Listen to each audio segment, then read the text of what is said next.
مین د مور په غېږه کې سر یخی دی لګیا دی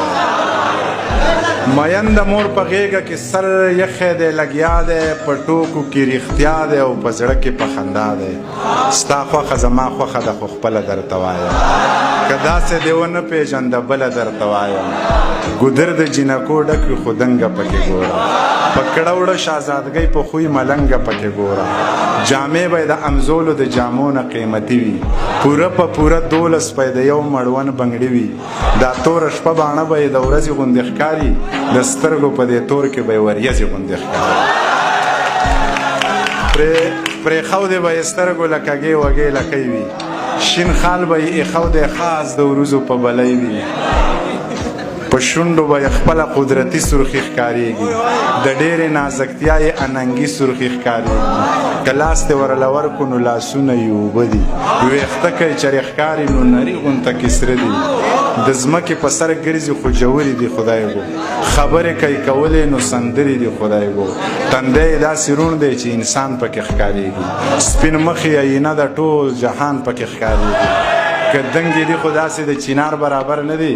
دا نورې جینکۍ یې د پیزار برابر نه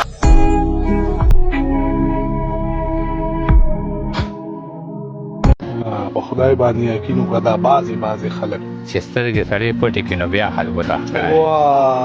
هله دا بیا ووایه په خدای باندې یقین وکړه دا بعضې خلک چې سترګې سړی پټې کړي نو بیا خلکو ته ښکاري او قربان شم د اشنا له دروغجن حقیقتونو قربان شم د اشنا له دروغجن حقیقتونو دروغ هم داسې وایي چې رښتیا خلکو ته ښکاري قربان شم د اشنا له دروغجن حقیقتونو دروغ هم داسې وایي چې رښتیا خلکو ته ښکاري څپېړو د غربت چې څوک وښلي وي عجیده ښه ځوان زلمې سړی وي خو بوډا خلکو ته ښکاري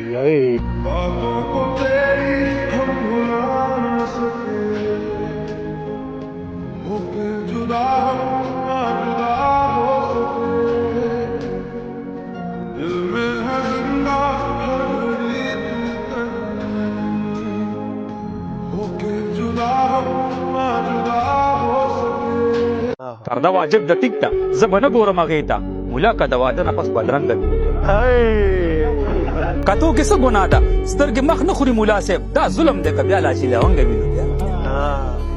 په یو آه به تاسو څنګه نه لیونې کېږئ زما مور که د دې وطن ملنګه وي نو بیا او غرور که پې کومه نو په ځای کومه شیخه که ستا د جنتي هورې نه دنګه وي نو بیا جذبه که ممکنه نم بې غورځنګه وي نو بیا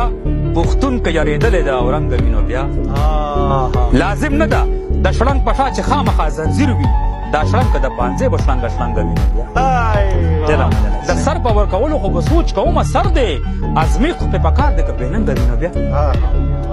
او کنور دی د تیارو میله تالا کړه نو سرخیله که شپې رڼا راوړي وي او لنګه وي نو بیا د هر یو جنگ نه پس که یو بل جنگ وي یو بل شر وي موقوف که دا خبره یو تر جنګه وي نو بیا منظر د خپل برباد وطن د خړو کوڅو یار دی لندن دی خو کسان مې پکې ټنګه وي نو بیا